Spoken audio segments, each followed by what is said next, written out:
Hi guys, my name is Devin Try. I'm the team leader of Pineapple Group. Today we're going to be covering how to convert 95% of your listing appointments into signed listings. So we have a ton of topics and things to cover in this conversation. There's a couple people running late, and I told them that we're just going to start anyway. We're punctual.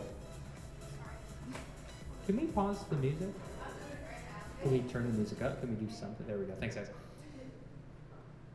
Whenever you're listing a property and going on appointments, you don't want to show up empty-handed and not know how to handle the conversation. You don't want to walk in and allow them to lead the conversation of a listing. It's not going to present you as a proficient expert in your field in this craft.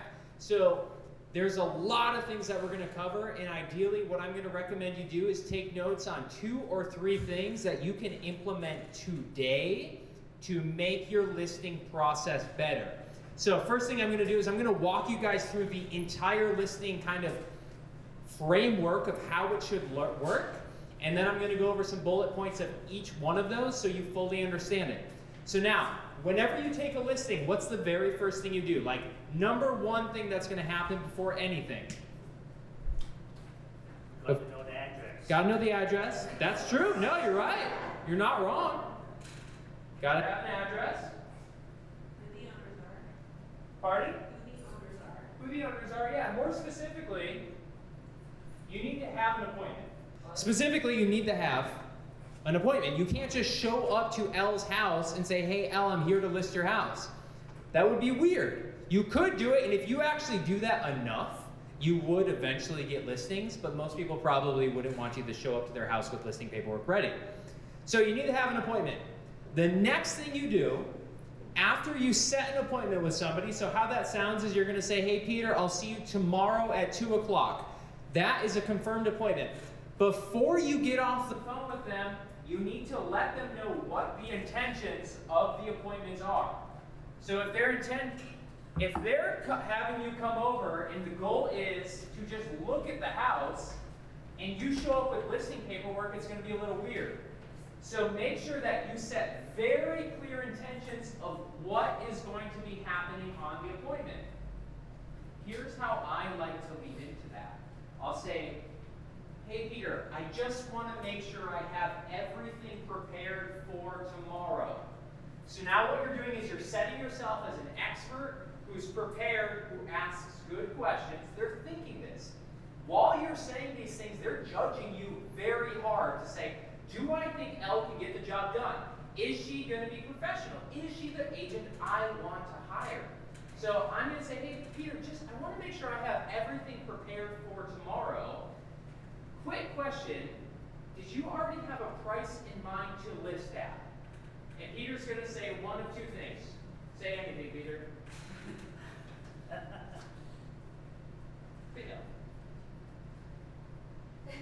What price would you like to have? What price would you like to list your property? Okay, so I'm going to basically ask them, be like, hey, Elle, I just want to make sure I'm prepared for tomorrow. By the way, did you already have a listing price in mind? No. Okay, I'm going to make sure we go over all of that tomorrow then.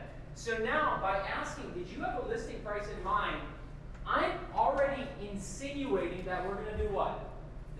We're going to list the property.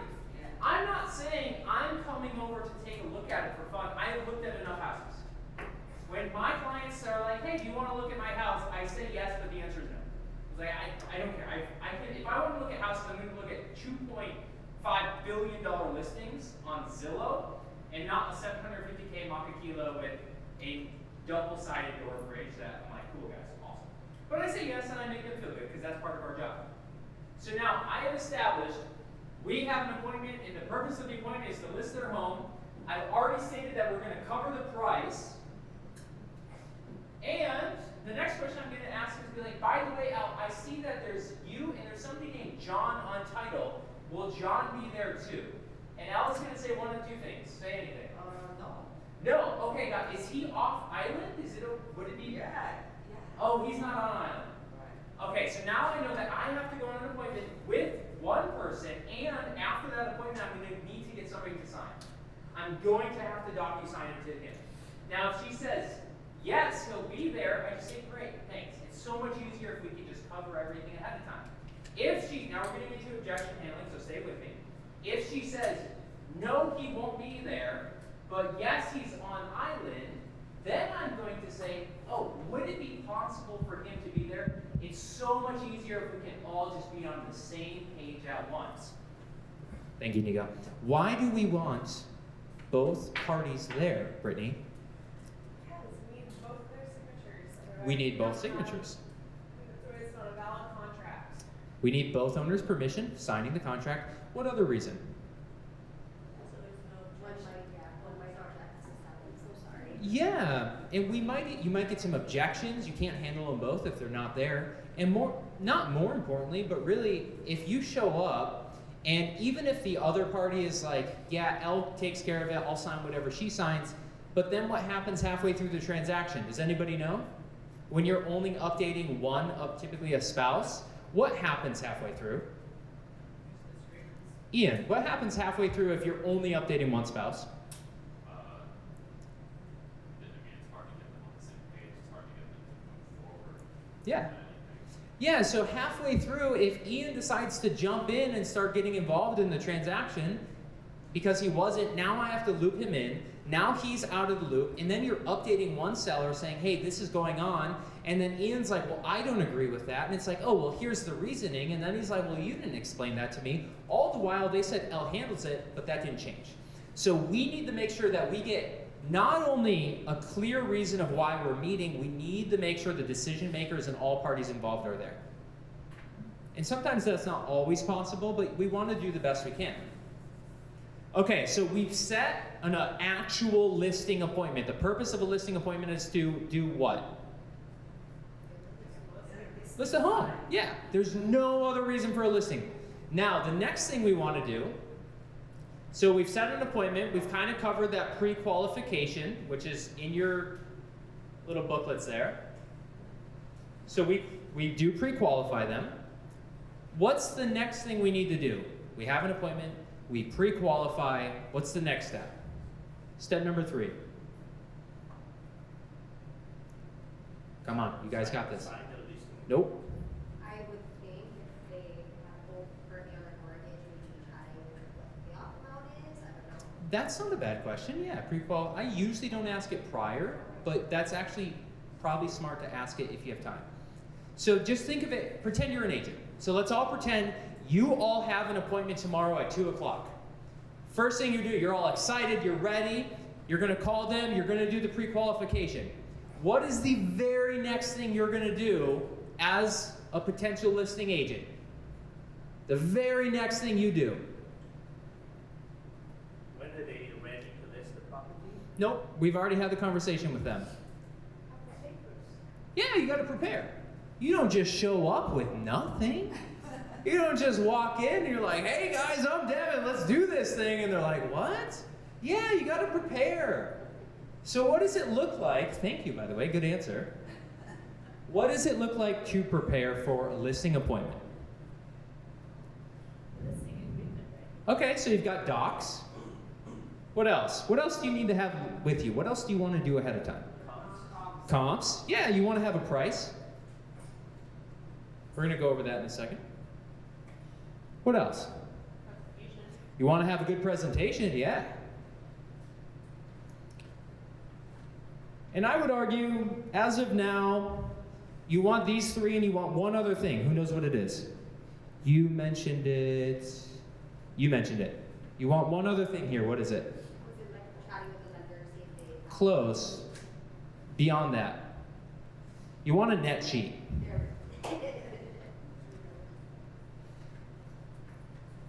So if one of your core values, if the way you run your business is by being honest and transparent and making sure the clients are in the know, don't have them sign a listing agreement without giving them a net sheet.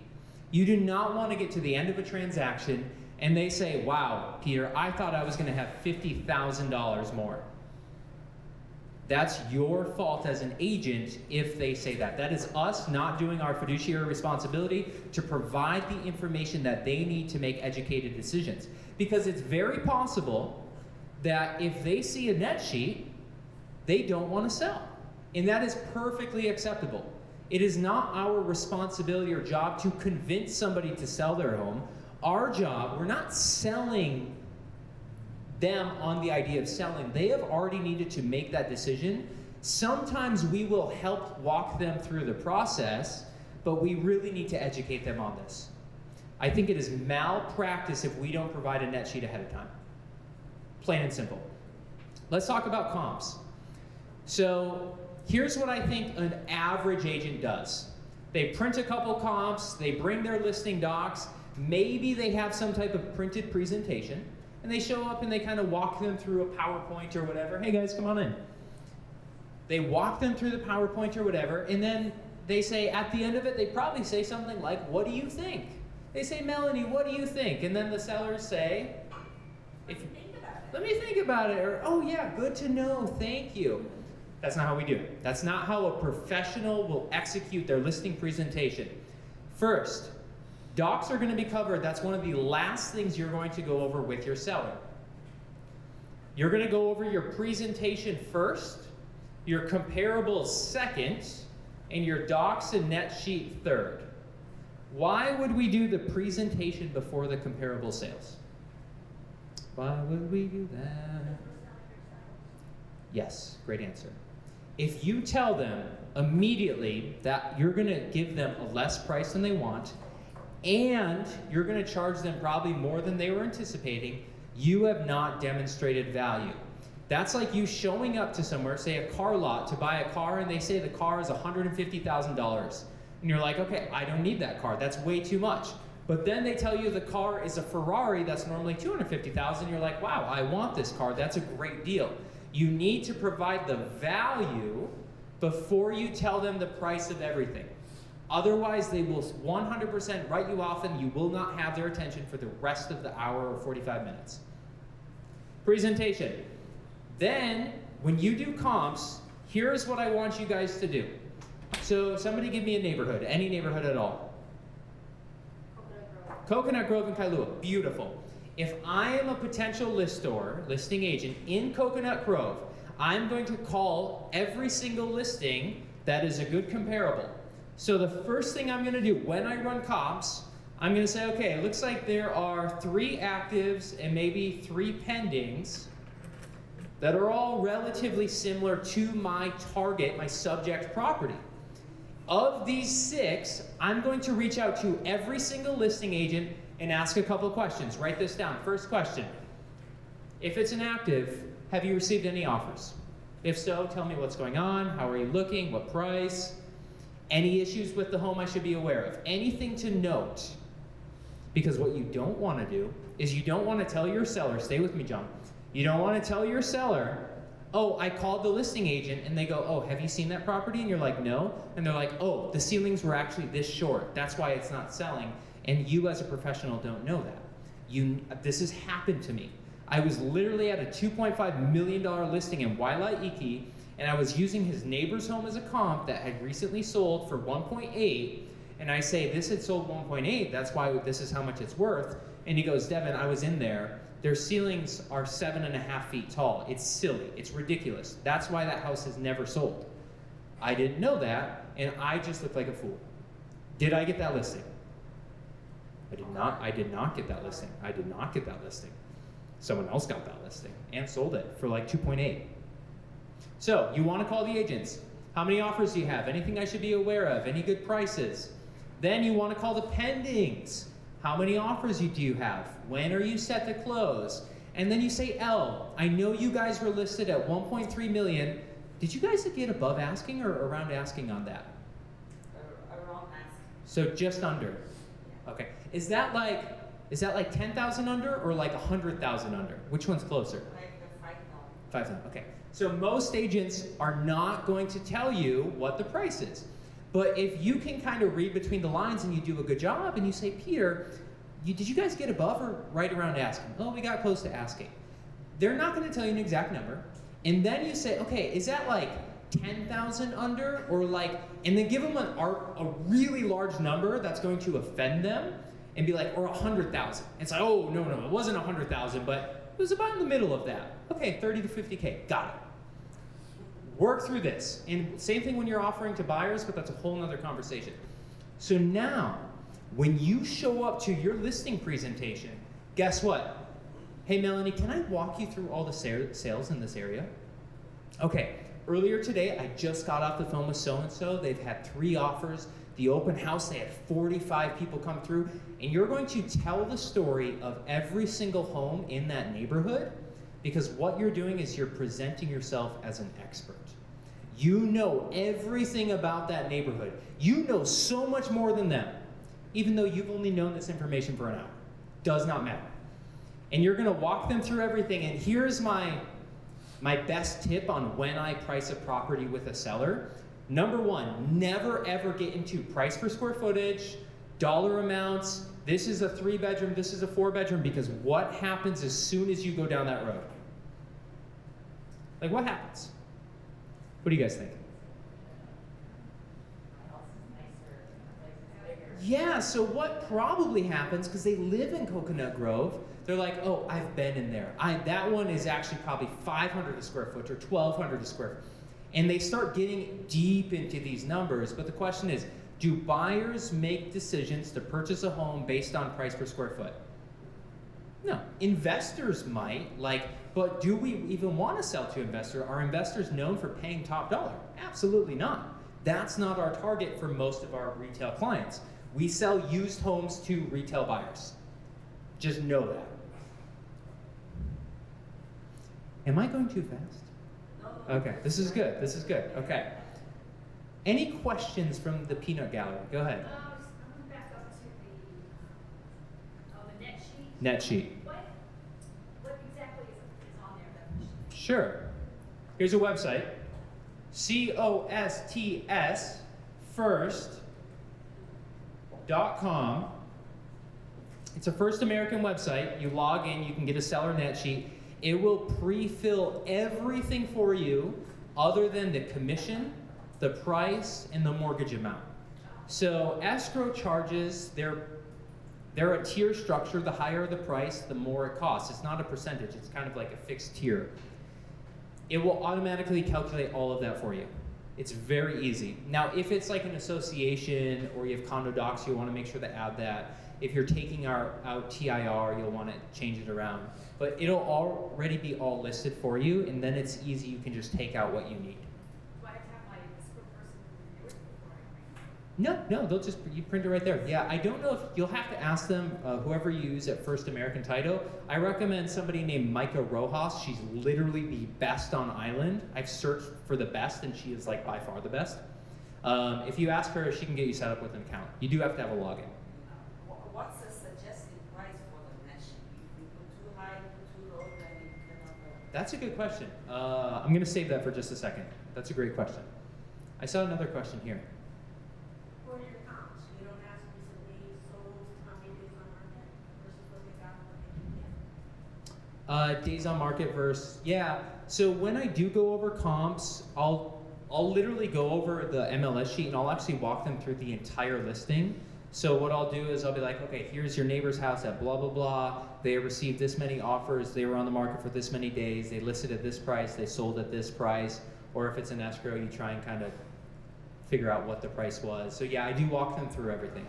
Yeah, but what I don't get into is price per square foot, why it's sold for that amount, because what happens when you start going down that road is they're gonna go down that road. And it is never a winning argument, because they're always gonna find the 1 or 2 things about their home that make it worth 50% more. You lose. John. So Devin, what if the seller starts going down that road? How do you get it back? If the seller starts going down that road, I say the same thing that I said just a little bit ago. Totally understand, price per square foot is an awesome metric. I love it because it allows us to quickly make decisions on whatever. One thing I tell all of my sellers, and this is how we're able to get such a high price, is buyers make decisions not based on what price per square foot, but emotionally. How does it look? How does it feel? How does it smell? That's why we bring the air fresheners. All of these things, they're gonna pay more attention to, and they're not once gonna look at price per square foot. Yeah, and that's why, and I'll say that to them, and I think I've maybe had 1 or 2 people in my entire career that have really pushed back on it. and I don't think I got those listings, I'm sure. If they're really analytical about it though, try and get them away from that. Because it's hard. It's a really hard thing to go around. Yeah. So one more question? Cool. L, for pricing recommendation, prior to showing up, I have a target list price in my mind already. Without even seeing the home, I'm like within 5%, I'm just like, okay, I already tell myself, I will not take this listing if they go above X dollars. So if it's an Eva Gentry and I'm selling between $8 to $850 the average home, if they want to go anything above $875, I know it's not going to sell, it's going to sit, and I'm just going to be sitting on a listing that costs me money and time. And so I already have that in mind. As for comps, the reason I like to ask the pre-qualifying question of, before I even show up, do you have a price in mind, is because I want to know what I'm stepping into. Am I stepping into an overpriced listing that I really need to prepare for? Or do they just say, I don't know, what do you think? And you're going to get two types of sellers. One's like, I don't know, what do you recommend? And then some are like, I've seen every house in this neighborhood and the last 14 years of data history, here it is. I want to list it 1925. And you're just like, what? So you will get those, and that's why I ask ahead of time to be prepared. Go ahead. So if on that initial call, they're stuck on a price, and it's Yes. above that threshold that you're comfortable with, will you not take that listing? Good question. So his question is, if you have that initial call and they say, Devin, I want $1 million, but you know it's only worth 800, what do you say? What do you say on that call? What do you guys think? Yeah. I still try to get an appointment anyway, because I've had a seller before where they were like 60,000 over asking, just billing for 4 hour time. Mhm. They were more reasonable. Yeah, they're going to be a lot easier to work with in person. That's number one. And so if you were to tell me I only will sell for blah, blah, blah, the first thing I'm going to think about is, okay, what is his or her motivation? Are they serious where they have to sell? If they're VA, I know they're transferring somewhere, got it. Or are you an investor who literally just says, I'm not going to sell until the price is $1 million and then I'll sell? Then I'm probably not going to actually go on that appointment unless I have nothing better to do. If I have nothing else to do, it's like, all right, go on it. But on that call, and this is the number one mistake, write this down, that agents make with listings. They get an objection over the phone and they try and take the listing over the phone. That phone call is not to get the listing. So you could tell me, Charles, you could say, just say, I want $500,000 more. Want $500,000 more? Okay, great. We'll go over that tomorrow too. Yeah, I'm excited. See you then. Tell me I don't want to pay a realtor commission. I don't want to pay commission on this. Yeah, totally understand. Got it. Okay, I'll make sure we cover that tomorrow too at 2 o'clock. Yeah. Yeah. Doesn't matter what they say. It's like, oh, okay, great. We'll go over it. Because I'm not going to convince you of anything over the phone. Like, there's no way. Yeah, just say okay and then get the appointment. This is good.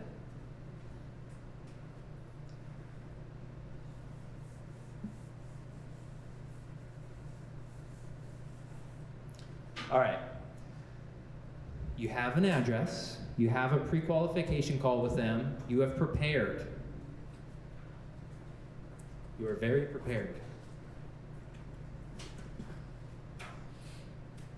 What comes next? What do we do? You show up. Yeah. Don't show up early. You ever show up early and somebody's in their underwear? It's not good for either party. Oh yeah, absolutely. 100%. All right, so now we're going to go over the actual presentation. I'm going to erase this. And this is where if you've done everything right until now, you should have a pretty good feeling if you're going to get this thing or not. Like, you should already know walking in what you've got going on. Sometimes they'll throw you curveballs, but... All right, so we've got the actual presentation. Let's break this thing down. First, you show up. So a couple strategies that I like to do when walking into the appointment. First, when I knock nhưng but loudly. And I always do like a nice friendly knock, not like a, but don't like let them know, hey, Give it a little jingle to it. Like, let them know you're here, you're ready, but you're loud.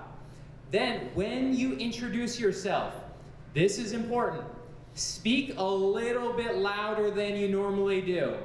Hey, John, I'm Devin. Just assert yourself. Show you're confident in your position. Don't say, hey, John, I'm Devin. Nice to meet you. And they're just like, what? Come on in. They're hiring you to sell their house. Now, here is the dilemma of being a real estate agent on the listing side. How many people want to be sold to? Nobody. How many people want to hire a salesman that can sell the heck out of their house for a listing agent? Everybody. So here's what the dilemma is. They want somebody that they want to feel like you're an excellent salesperson. But the thing is, just not to them. So you can't sell them, but you have to be an effective salesperson. One of the most common, all I used to do was go after expireds at one point. And most expireds that hired me would say, you know what, Devin, you're a great salesman. My other agent, they just couldn't sell. I guarantee that was not the problem, but that's what they thought the problem was. When they don't think you know how to sell, they're not going to hire you. But they don't want you to sell them. It's a little weird, right? So how do we navigate this? How do we get around that problem? What do you guys think? What do you think? How do you get around that? How do you show that you're an amazing salesperson without selling them?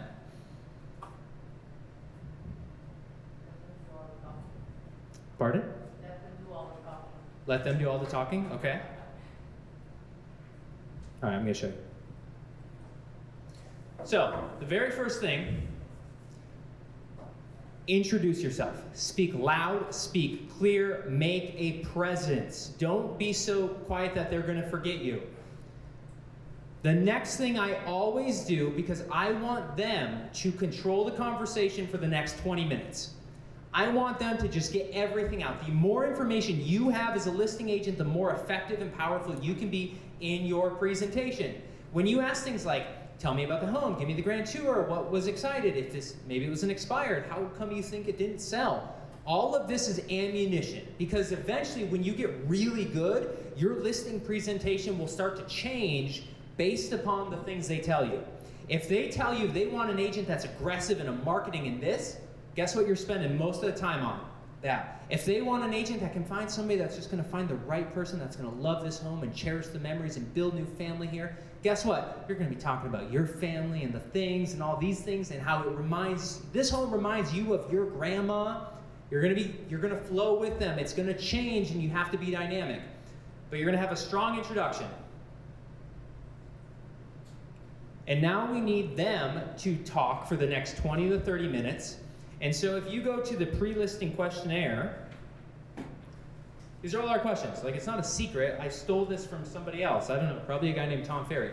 And then you're going to say these words. Give me the grand tour. 5 words. Give me the grand tour. I don't care if it's a 100 square foot parking stall. Give me the grand tour. And say it with a smile. And they're going to say, oh, okay, sure. Even if it's a studio, no bedrooms, and it's vacant, like, show me everything. I want to know everything. And then they're going to proceed to tell you about the home. And guess what? They are selling you. And what else? What is our response when they're giving you the grand tour? You feel like this is the Taj Mahal. Holy shit, this is the nicest listing you have ever seen. I don't care if it's 125K leasehold in Waikiki trade winds and it's full of cockroaches. This is the nicest thing ever. And what you're going to do is you're going to find what you think could be, you're really good at this. Like every time they, oh, wow, I love that. That's amazing. You did this. And so what you're going to do is you're going to find the things that you think they like. So for example, if we're talking about Coconut Grove, I'm going to talk about the lifestyle of Kailua, the community here. People don't just move. So if it's a shitty house, I'm going to say it doesn't matter. People don't move here just for the house. It's the community. People want the lifestyle that Kailua offers. And what are they going to say? Exactly. That's right. And you need to show that you are sold on their house. You are so excited about this house, you might want to make an offer yourself. You might even say, you know, Brittany, if I was allowed to, because we're not allowed to, I might even make an offer on this place myself. I love it. And so now they're like, oh man, I wish you could buy it. You're not going to buy it, doesn't matter. You want them to feel so good, because here's what they don't want to do. They don't want to feel like they have to sell you to sell something else. They're going to be like, wow, Ian knows how, like, Ian's excited about this. And that excitement, that energy, that passion will transfer.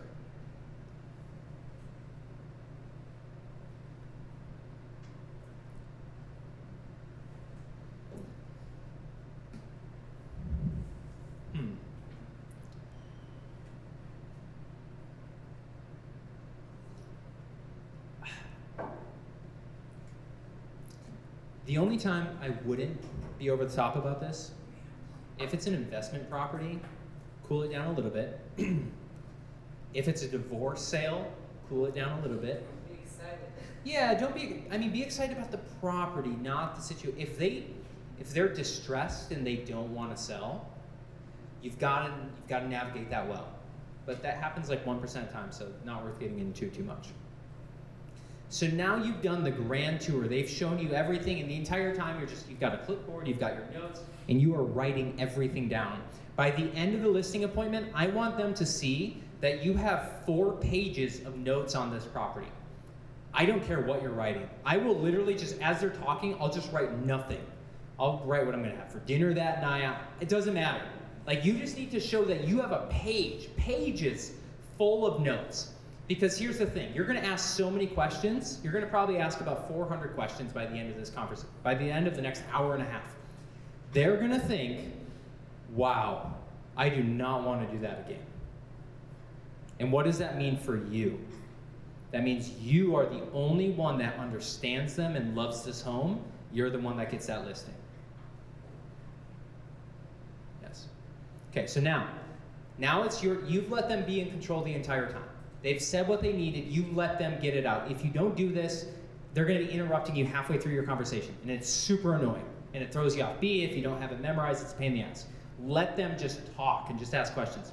Then you're gonna navigate them to the dining room.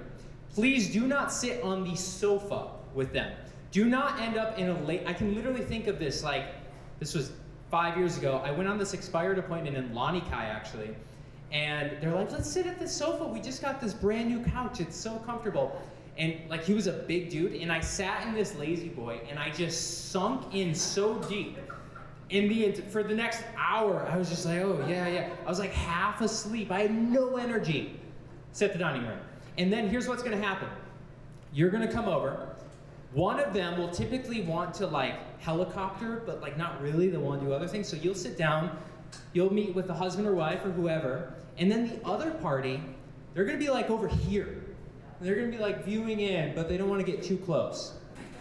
And it's super annoying. And then you're just gonna say, hey, John, come join us. I wanna cover everything. I don't want you to miss anything. And say it in a nice way. Don't just be like, get your ass to the table. So do that, and then the next thing you're gonna do is, I always try and let them lead me to the tables, the dining, so I'll be like, hey, can we sit at the dining room table actually? I just don't wanna mix up my papers. Like, just give yourself excuses to get to the dining. And then let them choose where to sit, and it's always this weird musical chairs dance, you guys know this, where they're like, oh, where do you wanna sit? Just, all I do is I get them on opposite ends of the table as me, and I say, can I sit here? So take control. But notice, like, don't take the man's seat unless he offers. Just like, don't do that. Especially if you're a guy, don't like take his seat. Be very mindful of that. Then what you have to do is you have to get them on next to each other and not across from each other. Because you know what sucks? Is if I'm here, one's here and one's here, and I'm like, okay guys. In the entire time, and then what are they doing? They're making eye contact being like, do we like this guy? I don't know. Do we like this guy? I don't know. And you don't get to see any of it. Get them across from you. So much easier. And now here's the thing. They can't non-verbally communicate whether they hate your guts or not, and you're gonna have a way better time to get them to sign the listing documents. Does that make sense? Yeah. Thanks, Al. Okay. The table. Very important. Not that important, I guess. Okay, so we've covered pre-listing. You have all your questions. You know a shit ton about the property. You know what their motivation is. You've pre-qualified them. Okay. Devin, I have one question. Yeah. I never, like you go prepared, you have all your comps, you might have a price in mind. What happens when you go there and you find something you Huh. aren't expecting? Yeah. That's gonna change the price? Always. Always. So, Yeah. how do you handle that? Tactfully. Tactful? Tactfully. I mean, it's gonna happen. You show up and you're like, oh shit, I didn't realize you were next to a cemetery. That changes everything, and for the worse. Yeah, you do the best you can. So her question is, what happens if you show up and the listing is not what you expected it to be? Your price, maybe your net sheet isn't exactly what you think it is, and it's less. If it's more, great, awesome, they're gonna be stoked. But let's say you show up and you thought it was gonna be worth 1.5, but it's next to a cemetery. They've got mold damage. Their son-in-law moved in and trashed the garage that was converted to a studio, like all this crap, and it just looks like shit. I am not going to give them a price at the appointment. So how long does it take an appraiser to produce a price of a property? Roughly. Yeah, 2 weeks sometimes, a week to 2 weeks. Is it reasonable to expect that you can produce a price on a property within 20 minutes of seeing the home? No, absolutely not. And so if they're badgering you and giving you a price, here's what you say. You know, Elle, this is a lot nicer than I expected. Before we go over pricing, could I actually I want to do a little bit more research, and just so I can give you a more exact number. Yeah, now that I've seen the property, could I come back tomorrow? 100% acceptable, you're very professional. Do that over delivering a price that they're going to go with, and then you have to do 5 price reductions, and then they're mad at you because it doesn't sell, and then they list with the next agent because it's expired, and then the agent sells it in 10 days because they list it right. Right? That happens. I've made that mistake so many times. So now you have to do a presentation. I don't think we gave you ours, but it's not like a secret or anything. So prior to going over your marketing presentation, what you want to do is you want to cover what's being covered. So you're going to say, sellers, John, whoever, I just want to walk you through everything I do with all of my sellers. So now what you're doing is you're normalizing the process. This is how it's done. This is how we do it.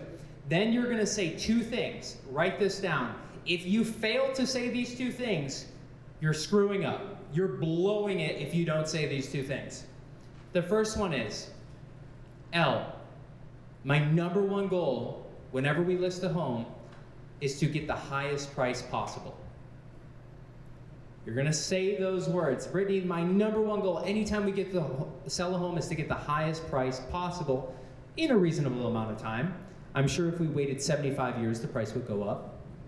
So now you're setting the expectation that there's a timeline. And then you can even throw the words in, and when I say highest price, I don't mean rip anybody off. I just want to find the person, the family, whoever, that loves this home so much, they're willing to beat all the competitors. Okay, great, that's a great goal. That's going to be 99% of your seller's goal. They're going to be much more motivated by price than you think. Number 2, I'm going to say, second thing I tell every seller I work with, whether it's a $500,000 or a $5 million listing, is that I'm always transparent with my clients. I'll always tell you the actual numbers, I'll give you the net sheets, the breakdown, and I'll always keep you in the loop so you know what's going on. And for example, if you told me you want to sell this for $20 million, I would let you know that we couldn't do it. I'm always transparent about that. That way we know what our timeline is and what to expect.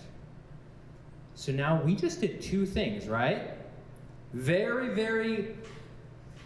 Don't skip this. Just, if you take anything from this class, just do those 2 things. Tell them you're gonna get them the highest price. And so when they start arguing with you about the price, which they will, remember, you can go back to, my goal is we gotta get the highest price, but I also want to be transparent. This price that you want is on the higher end of this compared to what it is, and I want to be transparent.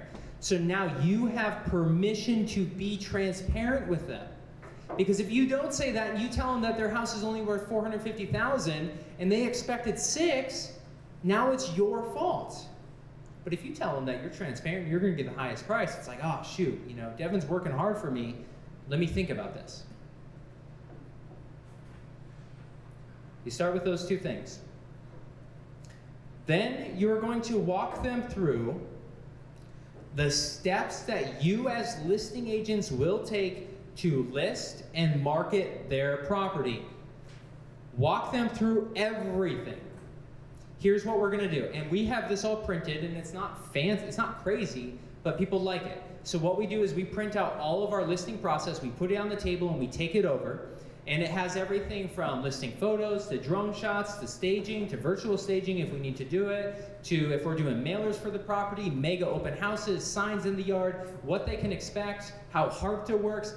All of these things need to be addressed and covered, and you need to paint it in a way that's exciting. Don't just say, we're gonna take photos. Do not just say that. Say, and I'm thinking, for the first photo, Melanie, what we're gonna do is we're gonna launch a drone 50 feet up, and then you're gonna see not only the front of the house, all the parking, and the beautiful yard, but you're gonna see the clear ocean in the background. That's why I wanna make sure we get a really clear day for the photos. And so now you're already talking as if you're listing it, but you're painting the picture of how amazing their home is going to look. And so you walk them through the marketing and your selling process. And what you're doing is you're building value. You're showing this is why we're so good at this, but you're still excited about their home. So this entire process, you're gonna do an introduction. You're gonna take a 10 to up to 30-minute tour. It might take a while. You're going to sit down at the table. You're gonna ask any remaining questions you have from your packet. And then you're gonna spend about 15 to 20 minutes building out a timeline and a process of your marketing and your selling proposition. If you're really savvy, you're gonna bring a printout of a Google Calendar sheet with you, and you're gonna start marking dates on it. Okay, so when are you thinking about listing? What's like an ideal? When do you wanna have the home sold? Let's reverse engineer and work backwards. And then you're starting to mark all these dates, and then when you leave, you have something that says, photos are today, cleaning's this day, staging's this day, and they're to be confirmed, and you tell them that, but now they have something, they're like, okay, we're doing this. And they don't feel lost. They're like, what was that again? It's on the calendar, on the calendar. Okay. Now is when you're gonna walk them through the comps. We've already talked about that a little bit. And here's your goal. You're gonna try and find 2 properties that have ideally sold, stay with me, and you're gonna try and find one that's better, and you're gonna try and find one that's worse. And I just call it the sandwich method. You're just gonna find one that's sold for 1.1, one that's sold for 1, and you're gonna just tell them, okay, this property sold for $1 million, you have X, Y, Z, this is why you're better. This property, however, sold for 1.1, had all the same upgrades, but they had 25 extra 100 square feet of land and another 500 interior. So realistically, we're gonna fall in between here at some point. And now, so I haven't given them a number, right? I have not given them a price yet. And then I'm just gonna say, what do you think of that? And I'm just gonna do a little temperature check. It's like a pre-close. Hey, what do you think of that? And then they're gonna say, oh, we thought it was much more. Now you know that this is gonna take a little bit more time. And you're not gonna argue, just be like, oh, I get it. Yeah, and then you're gonna walk them through more comps.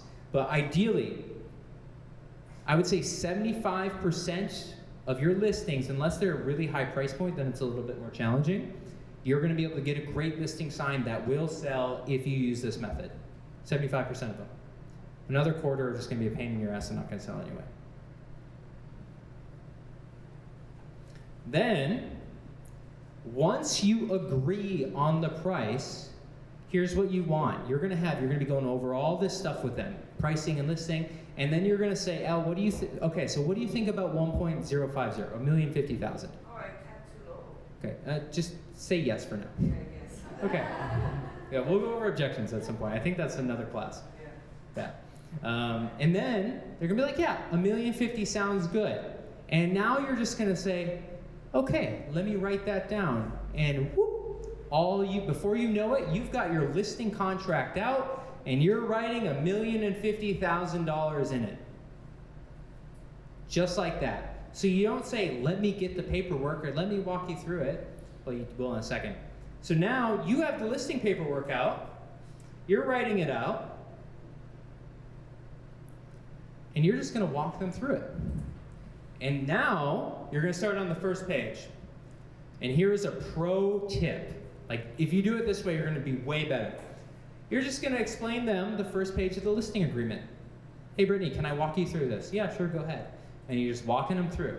And then you're just gonna say, okay, initial here for me, please. Nice, smile, initial, please. And then one of two things are gonna happen. The first one is, they just do it. Half of the time, they're just gonna sign. And then the other half, they're gonna grab the pen, and then they're gonna look at it for a few seconds, and they're gonna be like, wait, does this mean we're listing the house? That's what's gonna happen the other half of the time. And then you're gonna politely be like, yes, is that okay? Is that what you wanted to do and still sell? And they're gonna say, oh, well, and now you might get an objection. But if they continue, if they initial, then you're gonna pull up the second page and you're gonna walk them through. Here's the price, here's the start date, here's the commission, I call it the compensation breakdown. Gonna go through, gonna explain how much the buyer's agent gets, you're gonna cover the probationary period, and then you're gonna say initial here, please. And then you're just gonna walk them through all 5 pages. And then if you have any separate addenda, like an Exhibit A or an EXP addendum or a wire fraud addendum or an affiliated business disclosure statement or any of that shit, you're gonna walk them through that too. And then you have a signed listing, and if you're not very confident, you should leave as fast as you possibly can so they don't cancel on you. Run. Yes, you should run away now. Unless you're really confident, you know what you're doing, then like, ideally you're not gonna blow it. But at this point, they have signed an agreement and you wanna get out of there. Okay. We have 3 minutes for Q&A and then we're done. Good job, everybody. Yeah. Great. Okay, go ahead. Do you provide a free staging? We cover staging, yeah. Really? So even Absolutely. Full house staging, like furniture, everything? I mean, unless they're not paying full commission, yeah. But if they're paying full commission, yeah. I mean, it's like, because staging costs what, $2,000? I mean, if it's big. Well, I mean, it depends how you do it. If you own a storage locker in Waikele and then you hire a stager on staff and then you do it that way, it's way cheaper. Yeah. Full commission mean 5 or 6 or 7? Depends what you want to charge, yeah. We charge 6%. Yeah, and then we keep 3.5% and give out 2.5%. Absolutely, 100%, yeah. Unless it's like $8 million listing, like, okay, whatever, we can take 5, we'll take a cut. But so if they object with your 6%, how do you handle that? Then you need a commission objection, Yeah. which is covered Usually on, 90%, 6%. which is covered on, Yeah, next February. which is February 6th. Yeah, the 5 best scripts every agent needs in objection handlers. Good question, yeah. We've got like a couple minutes. What's up? That it? They come to you for interviewing agents. Awesome. So on the initial call, they'll say that. Yes. Yeah, so what I usually like to do is, number one goal is you want to spend as much time as humanly possible with them. Just the more time that you can get in front of them, the better you do. 2, you want to be really buttoned up. And the issue is, if you do an excellent job, you're going to get it every time, unless you're going against like someone who's also really excellent, which is unlikely, or what's more than likely going to happen is that other agent is going to discount their commission, which is tough. It's 50-50. Then you have to make the decision. Because if you do an awesome job, here's what happens. Here's what it sounds like. Hey, Melanie, we really want to hire you, but the other agent said that they would do it for less. If you're willing to match them, we want to list with you. If you're not, then we're going to go with them. Yeah. And then you can try and handle that objection, which we're going to cover on February 6th, or you might just have to say, okay, do I want to take this? And it depends how much work it is. If it's If it's vacant or if it's owner occupied, they do a nice job, you don't have to pay for cleaning, you don't have to do anything, and you literally can just like knock it out and you feel like it's a quick sale, do it. But if it's gonna be a huge issue and you've gotta get in there and meet movers and cleaners and all this stuff, it's like, maybe. Is it 200K or is it $1 million? Yeah. Yeah. Questions, I know when you were initially, like doing the pre-qualification and you're referencing more so when you see owner's name on the title, Mhm. what do you do then when you're dealing with, trust, do you pull trust docs like ahead of time? Because I've been in situations with trust and Mhm. escrow is not as smooth sometimes. Do you have like any feedback of how you qualify that? Sure. So question is, how do you handle it if there's a trust? If there's a trust, really, I would just ask who the trustee is or the ex-executor of the trust is. So they're going to be the decision maker.